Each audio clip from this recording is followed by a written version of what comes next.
Controlling the entire student loan market, taxpayers may soon be up on the hook for unpaid loans. Check this out. Barclays is warning that we may see a tsunami of student loan defaults through 2020, saying that the industry underestimated defaults by a whopping $225 billion. Euro-Pacific's Peter Schiff says that the government should never have gotten into this sector in the first place. Diana Carew of the Progressive Policy Institute says the government has to be involved. High school is not enough in this day and age. Peter, good to have you on the program, and thank you, Diana, for joining us. Why is this a bad idea, Peter?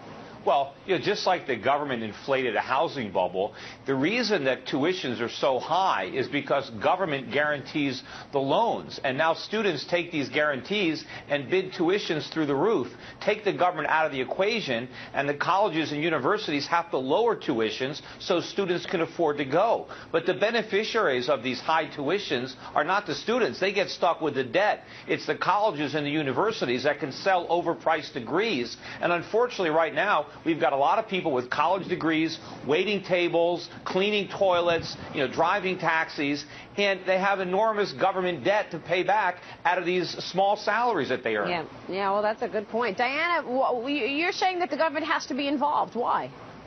Because investment in human capital is never a waste of money. Of all the things that the government can spend their money on, entitlement programs, subsidizing the housing sector, human capital should never be sacrificed. And I completely agree that the college graduates today, especially young college graduates, have been hard hit by the recession, a recession they never predicted. And it's not fair to ask them to shoulder the burden alone. They have seen their wages fall by 15% in real terms over the last decade. Meanwhile, their debt has risen 25%. And it's completely unacceptable to suggest that every college student does not have the right to go to school. They should all have the opportunity to pursue an education. But, I mean, look at these numbers. Barclays warning that we're going to see a tsunami of student loan defaults through 2020. So how has the government been positive here? I think the government has a clear role to play here in the long term. I mean, look, we need to realize, and as soon as we all agree that education is a social good, we'll all be better off. We need to invest in our future. We need to invest in the economy. And right now, the economy is the big problem. There aren't enough jobs being created for college grads, especially young college grads. So they are driving buses. They are hairstylists. And that's a big problem because they're squeezing, essentially, young non-college grads out of those jobs. And then they're taking a pay cut that can't pay for their debt. And so the problem is having a low-growth economy.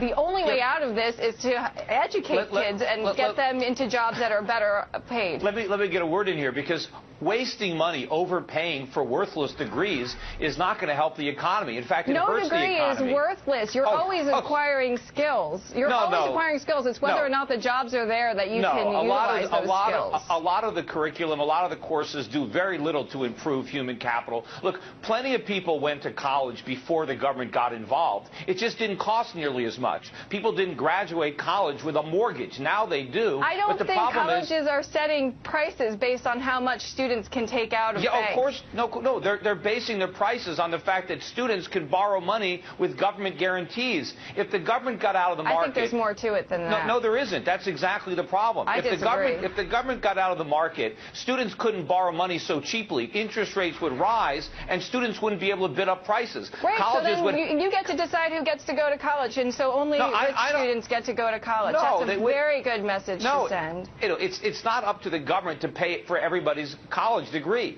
and you don't have a right to go to college. I mean, people should go to college. I think everybody should have the opportunity to go to college, and I don't think you should decide who gets to go to college. No, I'm not deciding it, but by subsidizing it, they create this huge bubble. Do you think students are really better off? I've had plenty of students on my radio show. The biggest regret in their life is that they went to college, because now they're stuck with an enormous debt. I had one young woman on my show. They're stuck with a low innovation economy that's not creating the right type of jobs. Well, the reason they're not creating the jobs is the government is diverting all the capital to education, and it's not going to businesses. Of all the things the government is spending money on, I hardly would suggest that I would be hard-pressed to find somebody that would suggest that investing in college education is a bad investment. Yeah, you found me. It's a lousy investment. We are squandering our wealth. It's never a lousy investment, and when that's the case, then we've got a real problem. problem on our hands, because the only way forward, the only way to invest in our future is through education. No, not that everybody is the way needs to growth. Not everybody needs a college degree. This is what you're doing is playing into the universities and the colleges. I'm not saying everybody needs a college degree, but anybody who wants to go to college should get to go to college. They should have that opportunity. They have the opportunity without the government. Who's paying for it? I mean, who's paying for it? I mean, our taxpayers once again on the hook here.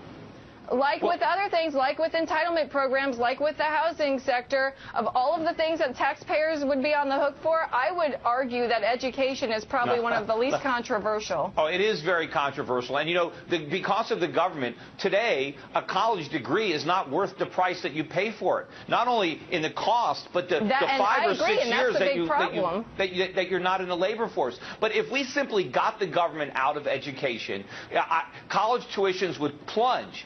Colleges would be forced to compete. I do not agree with that. I do not think basic economics. I think there's. I'm well aware of basic economics. Thank you. But I would argue that.